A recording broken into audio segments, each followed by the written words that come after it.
right, so let's look at this one. Did we get this one done? Yes. Yep, okay, so derivative would be, can I just keep writing an equal sign here? Because this one is derivative equals equals. Can I just write this when I'm ready to write the derivative? No, because that says f of x. If I just keep writing a line of equal signs, that says this doesn't change. So I've noted that on some of your assignments. Just make sure that you, I promise you it's going to be better if you label things correctly, because coming up next month, we're going to end up using the different derivatives for different things. So if they're not labeled well, you're going to have a hard time finding them. So I really encourage you to label things well. All right, so this one, so derivative of the outside, -2 and -3. What goes in here, the inside, times the derivative of the inside, 2t. So -4t. And I mean, we can leave it this way, or you can put the whole cube term in the denominator. That's fine too. I'm pretty flexible. I'm okay for you to leave it this way, but I know there are some instructors who always insist that you write the final answer with a positive exponent, which means you have to pop that back down into the denominator. All right, let's look at these next two, not power rules. So if I look at this one, remember the inside, so normally if this were a basic, it would be what? E to the x. And so now I have e to the something. E to the something. That something then becomes the inside. Well, yeah. Okay, so what is the derivative of an exponential? It's just e to, right, so here it's e, but it's not x, because I have an inside now, so it's this same thing. Yeah. Okay, and now I don't have a paper with lines on it, but I'm going to put in my line just so you can see what's in the exponent and what's not. So here's my exponent, but now I need to take the derivative of the inside. So the derivative of the inside will be 6x squared minus 6. Did I do that right? Mm-hmm. Remember, what is our kind of standard convention for writing exponentials and polynomials?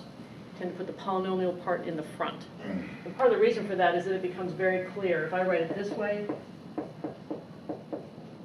it's a little more obvious that that's on the same line as the e, and then this is the exponent. Depending on how well, neatly you write, if you write this on the backside, it could not be clear what's in the exponent and what's not. So we tend to write it this way. So let me ask you this. What if I wanted to know, I'm skipping ahead, that's okay. What if I wanted to know where I have this graph, and I say, where is the tangent line horizontal to this graph? So where is tangent line, hang on, no, to f of x horizontal? So tangent, so what do I know? How do I handle this? How do I solve this problem? What does it mean? What does it mean for a line to be horizontal? Zero slope. What equals 0? Slope. Slope equals 0. And what does it mean to be a tangent line? The slope comes from f prime. Combine those two together, and what does that tell you? F prime equals 0. I solved that. What is the answer to a where question? X. So what is the x value when the derivative is 0? That's what this boils down to in terms of math. So I just want to know, where is f prime of x equal to 0? Okay, here is my f prime of x. Does that look horrible? Yeah. It's not. It's really easy. So let's take a look. So I have this. 6x squared minus x times e to the 2x cubed minus 6x, all of that equals 0. If I have two products, two functions, two factors, two terms, factors is better, two factors multiplied together equals 0, what do you know? One of them 0. So either this one's 0 or that one's 0. So let's just check it out. Can an e to the anything ever be 0? Not unless it's shifted up. This is some stuff on the inside, but so if it had a shift on the outside, maybe, but here, no. A plain old e to the anything can never be 0, so I get nothing from this. What about this one? Can that be 0? How do you, what kind of equation is that? Let's dig back to pre-calc, algebra. You can solve this equation easily. That means one. Yes. What are you talking No, about? not only one. How do you solve this Plus or one? minus. Plus or minus. Factor, right. We know how to do this. Oh, plus or minus one. Plus or minus 1. So if we, I'm sorry, this is what I tell you not to do on your assignments. I'm coming over here to run out of space. Don't do this on your assignments. So I'm going to pull the 6 out. Equals 6. And now I just have, so you can either write x squared equals 1, x is plus or minus 1, or you can go ahead and factor. So the answer is x is equal to plus or minus 1. At those locations, this function has a horizontal tangent line. The reason I bring this up is because this looks, setting this derivative equal to 0 looks really messy, except it's not, because this whole piece gives you no answer, which means you're just dealing with this equal to 0. Those are usually just standard polynomials, just factored like you always have. Okay, so this looks complicated, but it's really not. Any questions on that? All right, let's do the next one. Can I erase this part?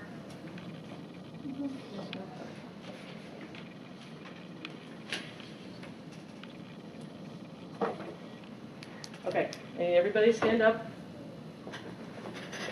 Yes, that's what I said. All right, we're going to do some pre-calculus Pilates. All right, everybody make the, yes we are, everybody make this the shape of a quadratic. Yes, hands up. Shape of a cubic. Shape of an exponential. What? Shape of an exponential, what's it look like? All right. Ooh, right, it goes, sweeps up, right? So it sweeps up. All right, what's that? I'm taping this, so you know that I know that you're sleepy because I'm willing to do this on camera. All right, shape of a log. Here's the axis, right? So it's kind of like this, right? It kind of goes, sweeps up like that. Yeah, right. All right, last one. Square root of x. The wing. The other side. All right, enough, sit down. You guys are starting to glaze over. All right. I have a student to thank in my pre-calculus class. Were you in that class? I can't remember his name. Pre-calculus Pilates. Okay, so let's look at this one. Now, let's come back to this. So we're still doing chain rule. How do I know it's a chain rule? You have something, you can't just call it. Right, I have a function of a function. I don't just have lim Conjunction x. function. I won't sing that song even though I know it. Right, you guys know what I'm saying? If you don't, you need to go Google it. Conjunction junction. Okay. So we don't have ln of x, we have ln of something. So what is the derivative? I can just write equals because that's the derivative. What is the derivative of a ln? 1 over x, right? So ln x goes to 1 over x. So this will be 1 over whatever the inside is. Am I done? No, because I need to multiply now by derivative of the inside. 3x squared plus 2. Do I want to leave it written that way?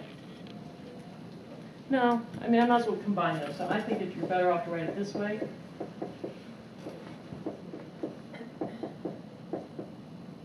But that suggests something kind of interesting.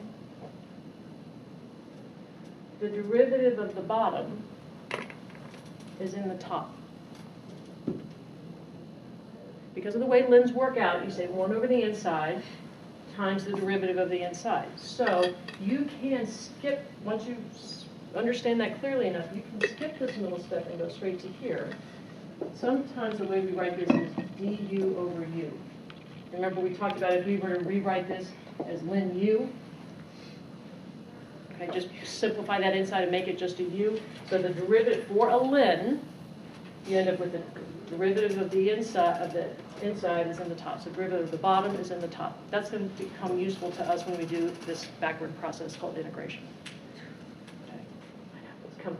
So you don't have to get to this point yet, but just start thinking about lns being the derivative of the bottom is in the top. And so you can't skip straight to that. Okay. So one more, and then it's time to combine rules.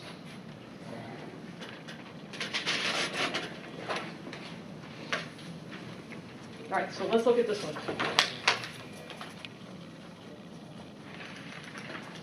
Right, 2 more. So here's h of t is equal to 2 to the 3x plus 2. There again, I did it again, same number. 2 to the 3x plus 2. And then here's another one. Y equals ln x squared plus 4x plus 4. All right, so this is a rule we don't use quite as often. What rule? This is not an e to the x. This is a. I was thinking to multiply by the correction. Oh, this is not an e to the x. This is a 2 to the x. All right, so that's the basic function I'm going off of for my outside function. 2 to the something. That's my inside function. Okay, so what is the derivative of 2 to the x? 2 to the x, ln 2 to the x. Plus ln 2. Not plus, times. Times Sorry, ln x. times, my bad. I mean ln 2, right, times ln 2. So it's always multiplied by the correction factor, okay? So that correction factor still tags along. That's part of the original derivative of the outside. All right, so give that one a go. Let's see what we get.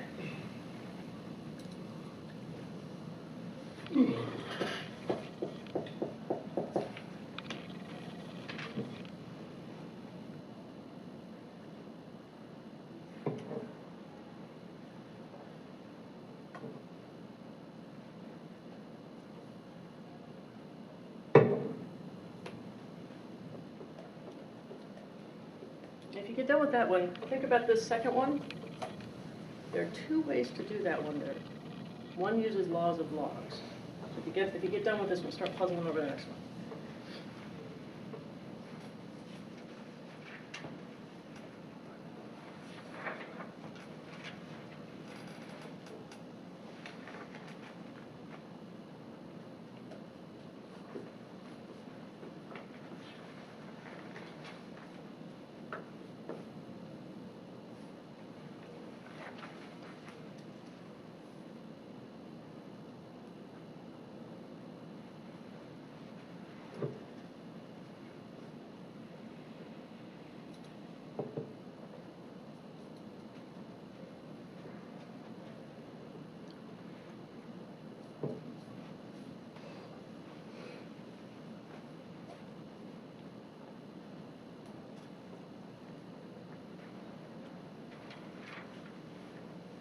Do people have an answer for the first one? Yes, no? Let's handle this one so we can move on to the next one too. So it's a 2 to the something. So 2 to the x goes to 2 to the x ln 2. So I know I've got that pattern. So 2 to the 3x plus 2 ln 2. That's just, have I done the inside yet? No, that's just the outside function. So now I need to go to my underlined inside part. What's the derivative of the inside? 3. Can I leave it written like this? No. No. That looks too much like ln 6, which it's not. The 2 is inside the ln, but the 3 is not.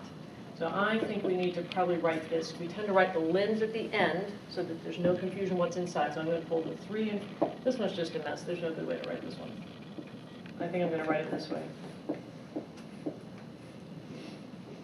There's no good way to write this one. So we're going to leave it like that. So you would just You leave wrote it. it That's in a fine. different order. I did write it. That's important because this looks like it could be ln 6 and it's not. That 3, this is a factor by itself, right? So you can put parentheses there if you want to. That ln 2 is a ln of 2. It's not a ln of 6. And so if you have that 3 right next to it, it looks like it could be. So that's why we Or all, You just put it in parentheses. you could, too. yeah, a lot of, right. That's what I did. And that's then you, fine. like, rewrote it. That's I was fine. like, "Wow." Typically, we put coefficients on the front always. Just, we always put the number on the front. That's just, all right, so let's look at this one. Is it a basic? No. No, right, because it's not ln of x. So what's the inside? You should factor it up first. Oh, yeah. So, That's what yes, you do. yes. So what's the inside? Here. So let's just do it this way. So derivative of a ln, it's 1 over x, so 1 over that.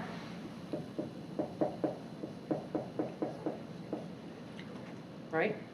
What goes in the numerator then? I could say 1 and then times the derivative of the inside. Let's just do that. So 2x plus 4. Does everyone see what I did? So derivative of ln is 1 over the inside times the derivative of the inside. Right. Let's clean that up. Right. Let's factor this one and factor this one. So I'm going to combine it into one fraction, and I'm going to write 2 times x plus 2 over, how does this factor? Yeah, does everyone see that there's a perfect square in this? X plus 2 quantity squared. Yeah. That one and that one. So your final answer, 2 over x plus 2. That seems way too simple to me to come out of that. No. But you're right, Devin's right. So let's look at another way to do this one. I could rewrite the original problem. So look again, these are derivatives. I'm going to come over here and I'm going to start with a new y. I'm labeling correctly. What if I just factored that in the first place? Right, so that's x plus 2 squared. And then how can I rewrite that? Remember laws of logs? This can come down in front. So I can write 2 ln x plus 2. Too many 2's. So now if I go to do the derivative, is it a basic? It's still not a basic because that's still not x. Right? It's still not x. But so let's just start writing. So it's going to be 2 times, what's the derivative of a ln? 1 over the inside. What's the derivative of the inside? 1. 2 over x plus 2. So just another way. You do not have to recognize this, but if you do, that's kind of a cool way to do things. So anytime you can use laws of logs to clean things up and make things easier, that's not a bad plan. But clearly, they both worked. 2 right ways, 1 right answer. And I don't care which way you use. And there may even be another one. That'd be fun too. Okay. All right, you guys ready to combine? Okay. So we're going to combine product rule and chain rule and quotient rule and chain rule. This is a case where I really encourage you to figure out what's best for you to keep track of all the pieces. Because there are going to be 2 pieces to your chain rule. Inside one of the terms of 2 pieces of your product rule or 2 pieces in the numerator of your quotient rule. So there are some pieces to keep track of. If it is helpful to you, you can kind of do things in stages, write them off to the side. That's okay too. So let's do an example. Okay, so let's look at this one.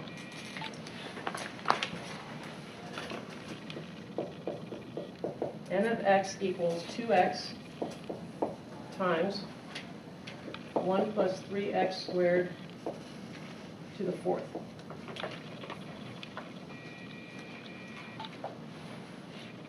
Is it a basic? No. So what do I see? Tell me what you see when you look at this. It's not a basic, so we have to identify what is it. There's a product rule because it's 2x times something. So I know I've got one thing times another. And when I look at this first thing, that's a basic. You're always trying to break it down so you get to something that's a basic. So that's a basic. What's this?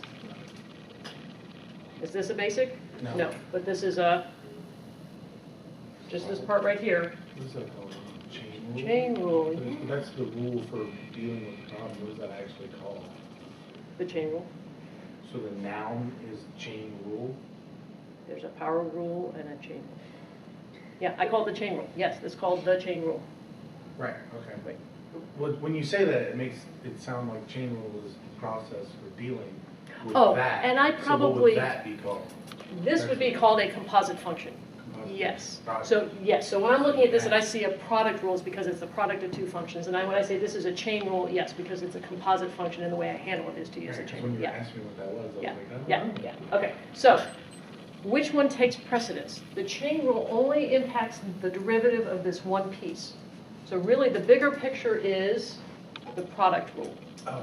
So let's label these first and second. Oh. Label some stuff. So if I'm looking for the derivative, and it's okay too if you want to write out the product rule to make sure that you get all your pieces dropped in the right place. So first times derivative of the second plus second times derivative of the first. Okay, so the first, that's easy, 2x. Ooh, derivative of the second. That's going to be a little messier. If you want to, Just leave it as S prime. Come back and you don't have to do it all in one step. If you want to, please do. I mean, I usually do. And once you get comfortable with it, just go ahead and write it in.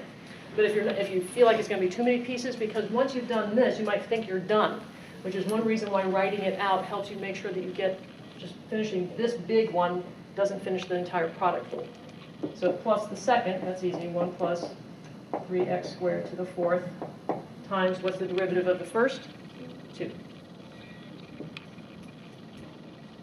So now I just have to deal with that S prime. Like I said, you could drop that in to begin with, that would be fine. Or you could go off to the side, work it out, and then come back and drop it in. I do encourage you to write this out just to make sure. What happens to a lot of students is that they'll do first times the derivative of this, and once they've done kind of a messy derivative here, they think they're done. But you're not done because you have this whole other piece. All right, so let's just start. So 2x, what would be the derivative of S prime, of the second? What's the derivative of the second? There's my inside, something to the fourth. So I'm going to say 4 times inside times the derivative of the inside, 6x. Okay, so this whole piece here is this whole piece here. And feel free to use brackets, squiggles, underlines, circles, whatever you need to do to help you keep your pieces straight. The neater you are, the better it will go for you. And then now, so this is just this piece. So now I still have this.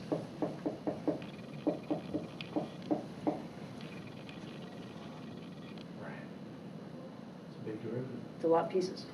Yeah. So let's start cleaning up. Let's clean up this first one.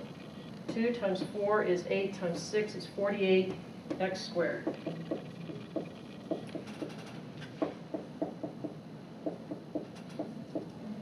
And then just plus that one.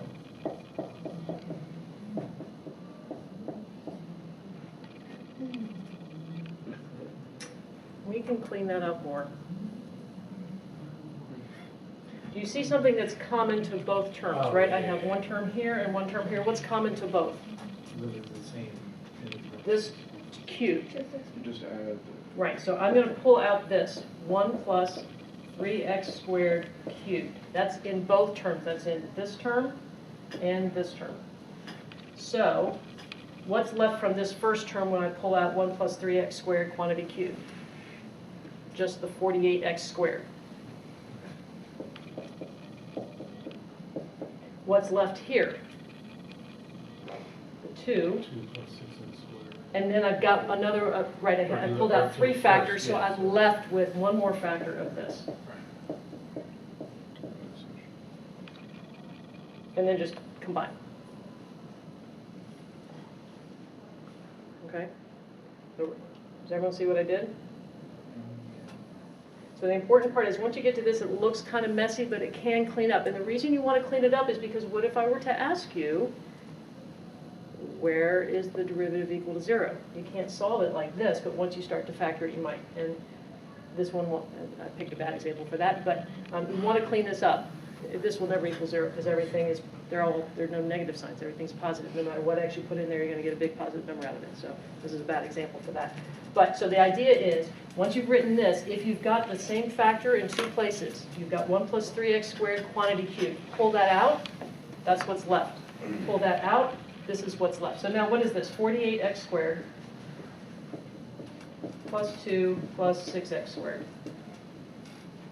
And so just clean that up. So you're going to end up with 1 plus 3x squared cubed, 54x squared plus 2.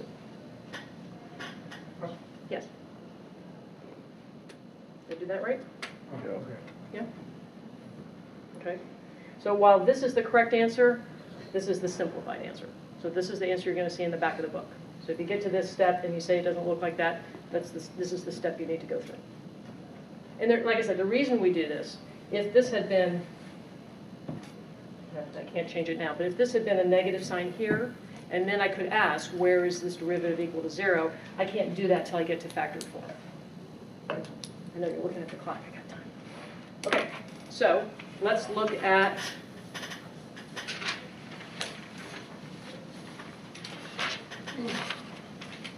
this one. We're not going to go through all the simplifying. Well, we might need to. All right.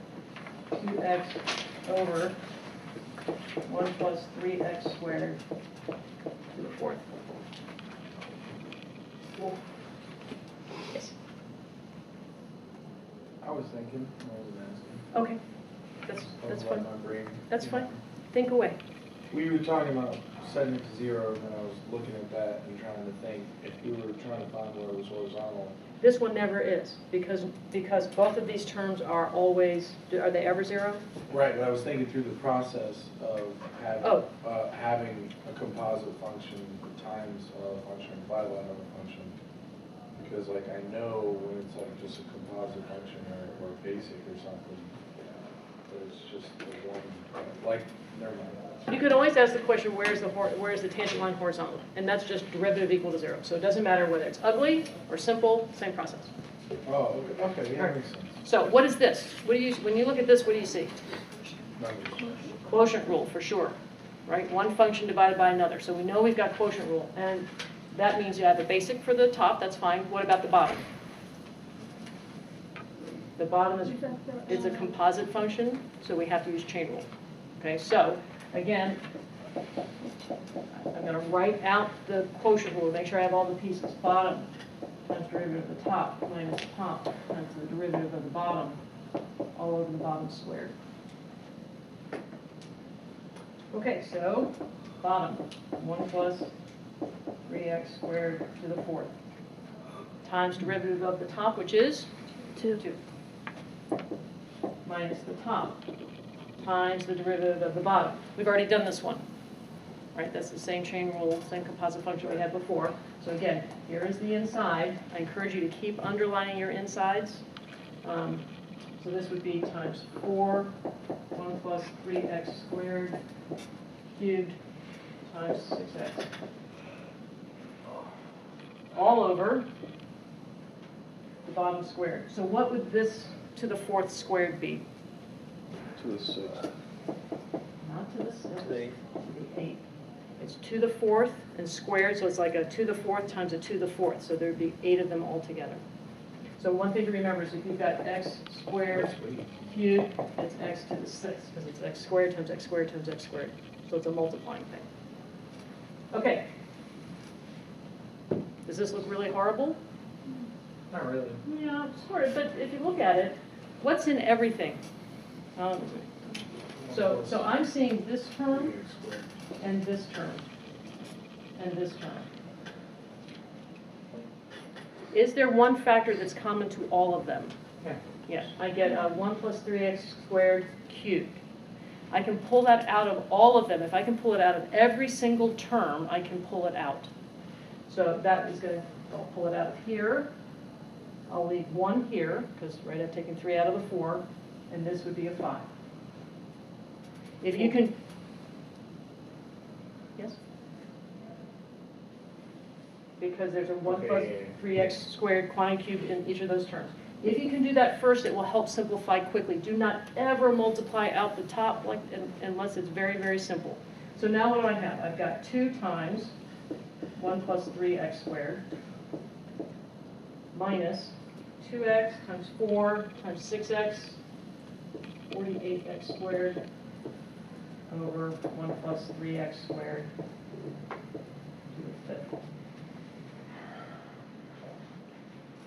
And then yes, we would group up like terms in the numerator. How do you get to the 5th again? Because I took 3, I'm factoring out of 1 plus 3x squared cubed. And so when I pull 3 out of them, out of the 8, I'm left with 5. When I pull 3 out of the 3, none. 3 out of the 4, I'm left with 1. Okay, I'm going to leave it that way just so that we can move on to, I know this is a lot of algebra. Okay, so I'm just going to warn you that the assignment that's due next time looks like there are a lot fewer problems. Yay, except each problem might take you a few lines, maybe not a whole page. But so just be careful and don't be afraid to use a little space. Don't cram it in. Write it out neatly, and just keep track of your pieces. Okay. If you get to one where you're not getting the answer in the back of the book, but you feel like you're kind of going through the process right, you probably have made just simply an algebraic